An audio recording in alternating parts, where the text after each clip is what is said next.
mañana del 4 de octubre de 1957, el mundo recibió una de las noticias más impactantes del siglo XX.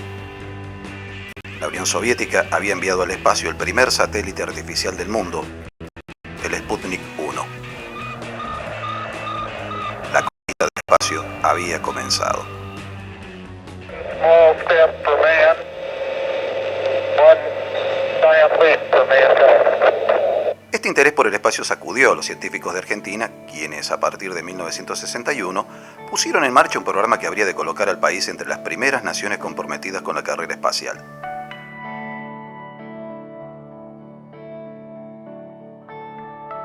En un hecho poco conocido, el 23 de diciembre de 1969, Argentina se convirtió en el cuarto país del mundo en enviar un mono al espacio.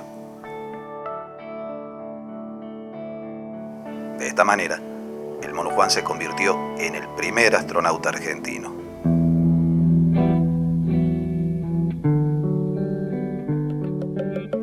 El comodoro retirado ingeniero Luis Antonio Cueto fue uno de los responsables del programa espacial argentino. Participó en más de 150 experiencias entre 1960 y 1973. Hoy es el director del Museo Universitario de Tecnología Aeroespacial de la ciudad de Córdoba. Ustedes recordarán que después de la Segunda Guerra Mundial hubo una gran competencia entre las potencias vencedoras. Esa competencia se volcó bastante a las conquistas espaciales. Las noticias llegaron a la Argentina y nuestros profesionales, siempre inquietos por este tipo de desarrollos, tuvieron una reacción parecida a lo que ocurrió en el año 20 y pico con la aeronáutica, donde las noticias que llegaban de Europa motivaron a hombres como Newbery, Arendanchorena, Macri, Macías a desarrollar aviones. En el año 27 se crea la Fábrica Militar de Aviones, lugar donde ahora estamos conversando.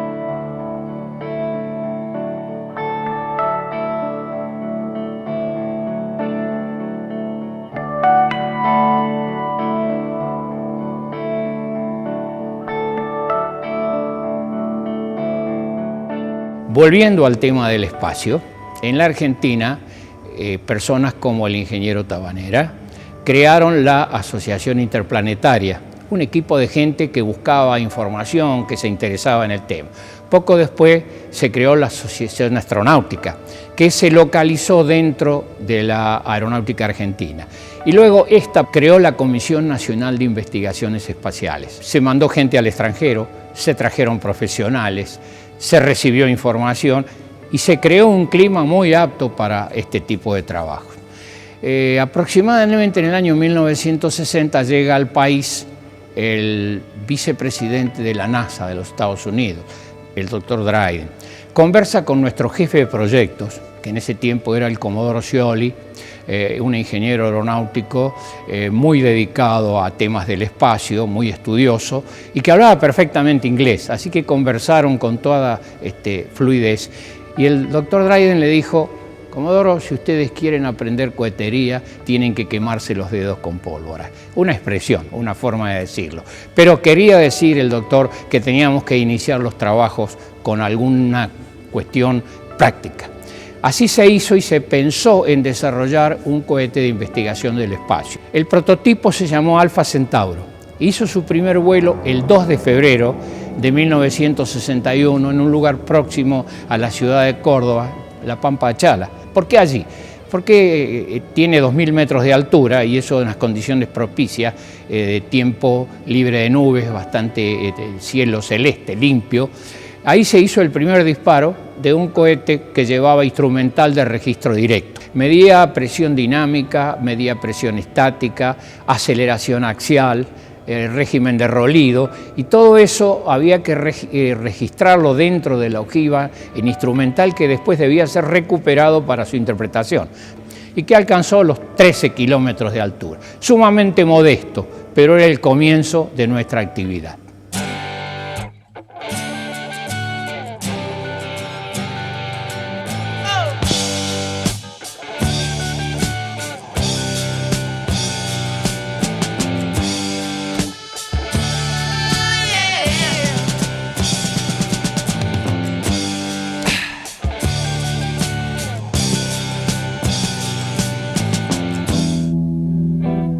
Acá dentro de la fábrica de aviones se hacían los vehículos, las cargas útiles, los instrumentos, etcétera, etcétera, con toda la experiencia que se tenía de la fabricación de aviones. La familia de cohetes comienza en el año 1961, pero sigue, y en el año 1972 ya nuestro país lanza un cohete a 500 kilómetros de altura. En esa década, que fue muy productiva, se hace toda una familia de cohetes.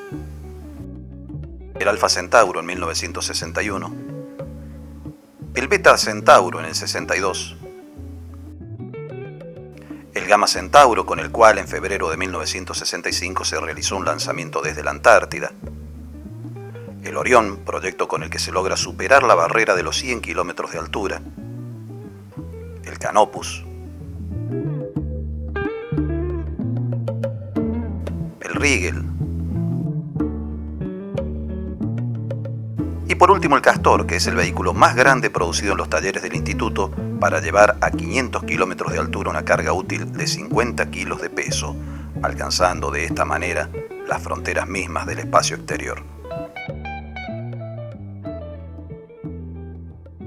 El Castor era un cohete con una primera etapa en racimo, 4 motores en racimo, Canopus 2, y un motor en la parte superior, que era la segunda etapa. El racimo daba un empuje de 10 toneladas, 2.500 kilos cada motor, y la segunda etapa, 2,5 toneladas. ¿Por qué usamos racimo? Y no teníamos cohetes grandes. Cuando el equipo se traslada hacia Falda del Carmen y los trabajos se llevan en la planta, en la nueva planta de propulsión y de fabricación de motores cohetes de Falda del Carmen, ahí ya se logran motores de 500 milímetros, 800 milímetros y 1,50 m de diámetro. Entonces ahí ya se estaba en condiciones de pensar en hacer un vehículo de 4 etapas para ser lanzador de satélite de un satélite argentino. Antes de que el ser humano fuera lanzado al espacio en un vuelo tripulado, otras especies de animales fueron utilizadas para investigar los efectos biológicos de estos viajes. Tal vez Laika sea la perra más famosa, ya que fue la primera de su especie en orbitar la Tierra en noviembre de 1957. Al menos una decena de perros y monos entraron en órbita antes de que lo hiciera un ser humano. Argentina fue pionera en materia de experiencias biológicas. En abril de 1967 se concibió el denominado Proyecto Bio, consistente en lanzar al espacio pequeños animales de laboratorio a recuperar, entre ellos ratas y un mono. Cada vez que se hizo un lanzamiento de un cohete, siempre había un grupo científico paralelo que aprovechaba las mediciones tomadas en el vuelo. Un grupo de gente que estaba ubicada en el Instituto Nacional de Medicina Aeronáutica Espacial, consideró oportuno hacer mediciones con seres vivos durante el vuelo de cohete. El primer vuelo se hizo con una rata. La pequeña rata fue muy útil porque permitió poner a punto los dispositivos sensores. E inmediatamente después queríamos ir a algo mucho más importante, a un hombre pequeño. Un hombre pequeño es un mono. Entonces tomamos un mono caí de 1,5 kilos de peso, oriundo de la selva misionera argentina, y con ese pequeño animal se hicieron estudios a bordo de un cohete Canopus, con una carga útil engrosada, o sea, la punta del cohete donde iba el cono estaba engrosada con respecto al calibre del motor para permitir que entrara el mono sentadito y todo el instrumental adecuado para las mediciones. Ustedes pueden ver la cápsula que llevó a la rata mucho más pequeña y más adelante el motor cohete que llevó a 82 kilómetros al mono Juan, o sea, un vuelo suborbital con un mono, y el asiento, ese asiento es muy interesante porque coloca al mono en una posición donde las aceleraciones no lo dañen. En lo posible las aceleraciones deben entrar transversales al cuerpo del animalito, porque si fueran de cabeza a los pies se quedará sin sangre el cerebro, y si fuera de pies a cabeza las aceleraciones, habría tanta congestión en el cerebro que podía hacerle daño. La forma más inocua es que las aceleraciones sean transversales al cuerpo del animalito. Es decir, así como van los astronautas, sentados muy cómodos, reclinados en su asiento, el monito iba en ese tipo de habitáculo.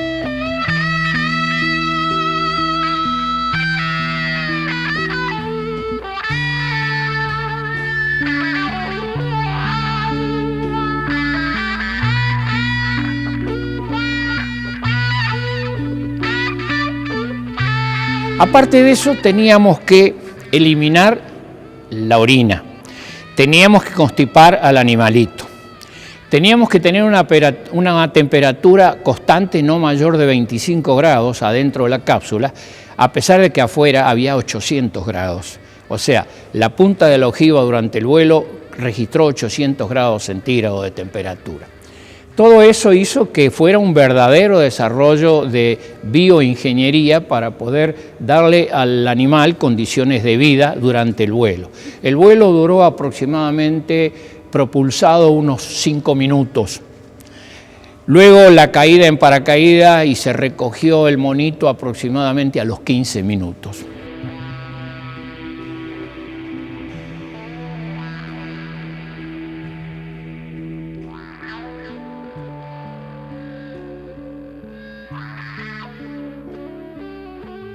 El cohete Canopus 2, en el cual realizó el vuelo suborbital el mono Juan. ¿Por qué digo suborbital?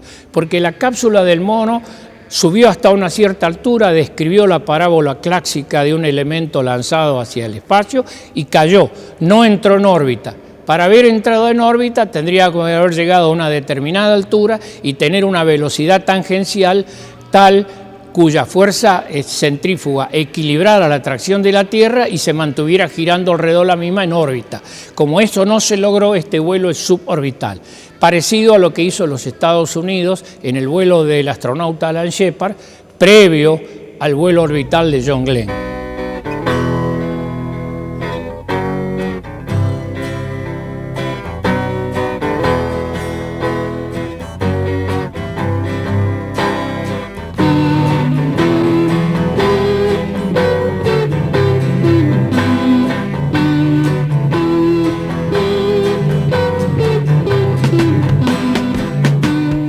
La secuencia del vuelo era la siguiente: la partida, o sea, el arranque del motor, aproximadamente a los 6-7 kilómetros el motor se apagaba y luego por inercia seguía volando y ascendiendo hasta los 82 kilómetros de altura, bastante fuera de la zona de la atmósfera. Recuerden ustedes que normalmente los aviones que vuelan más alto no lo hacen más allá de 14-15 mil metros.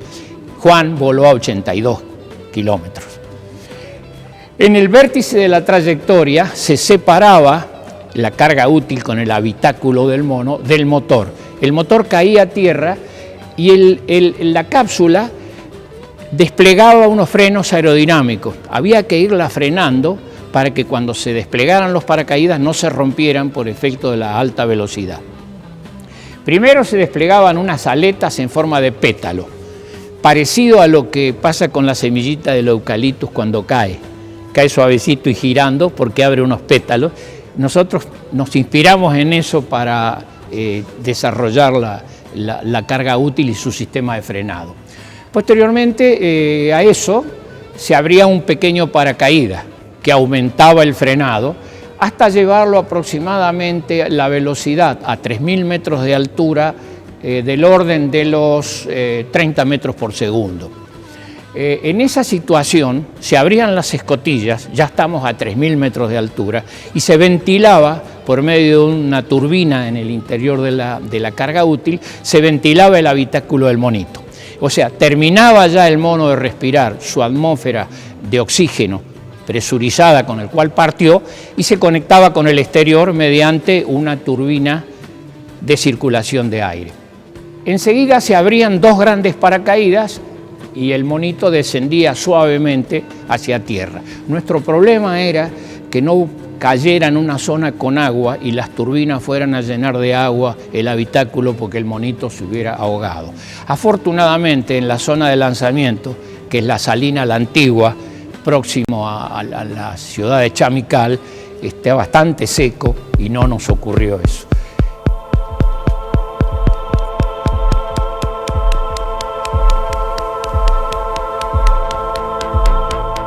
La mañana en que colocamos el cohete en la rampa de lanzamiento, con el mono Juan en su interior, era una mañana muy diáfana, muy linda, una temperatura agradable, fresca.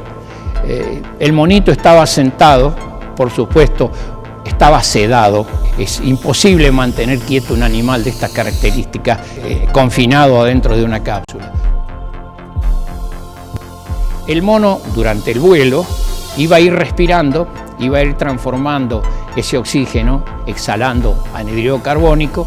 El anhídrido carbónico lo retenía un filtro de cal soda y habíamos calculado que la autonomía que tenía de oxígeno eran de 15 minutos.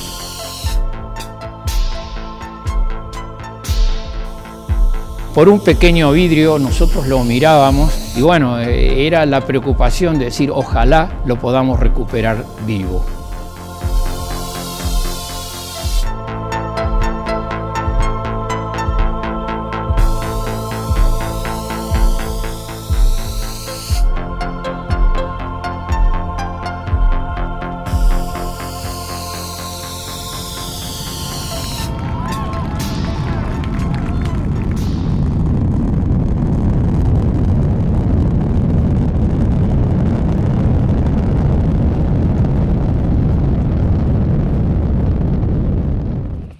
Lamentablemente una corriente de chorro la llevó mucho más lejos de lo previsto y hubo instantes que tuvimos mucho temor de perderla, pero se la pudo localizar, se la pudo encontrar y entonces se llamó al helicóptero de recuperación.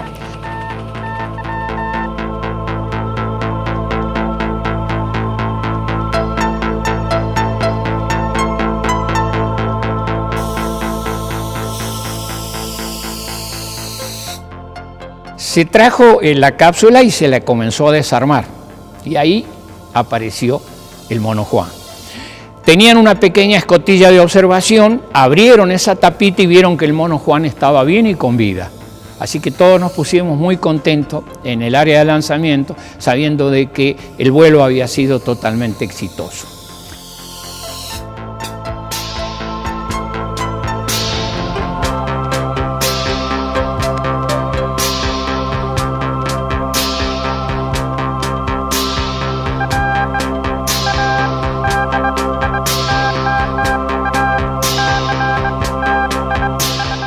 ¿Para qué sirvió el vuelo del mono Juan?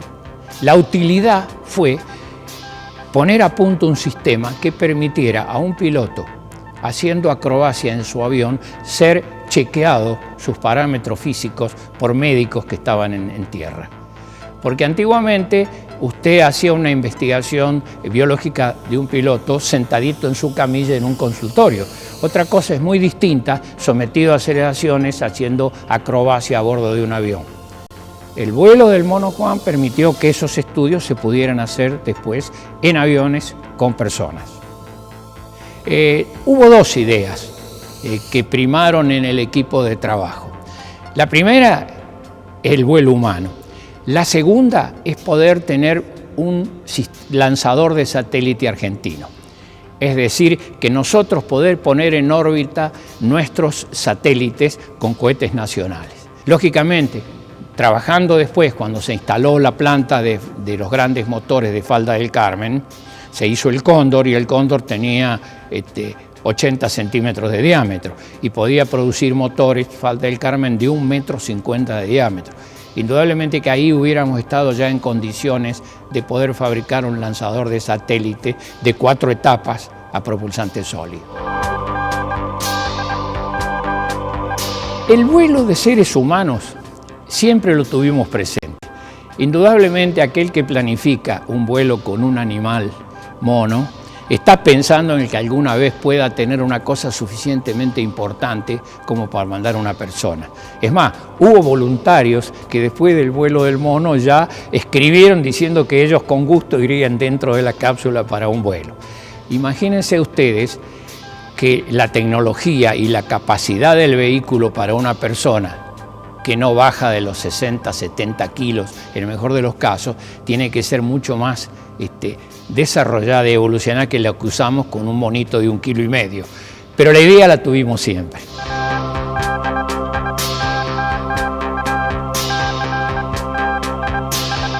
El mono después, posteriormente, fue estudiado, después se lo mandó al zoológico y vivió 2 años y pico más en el zoológico.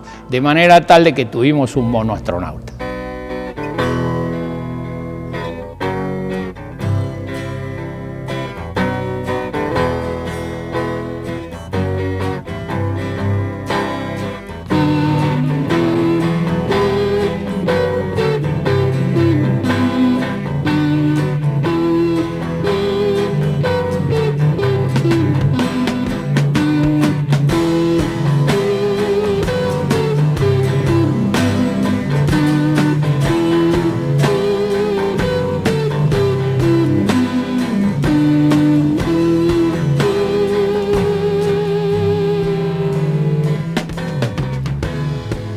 Beso mares de algodón sin mareas, suaves son, sublimándolo, despertándonos. Beso mares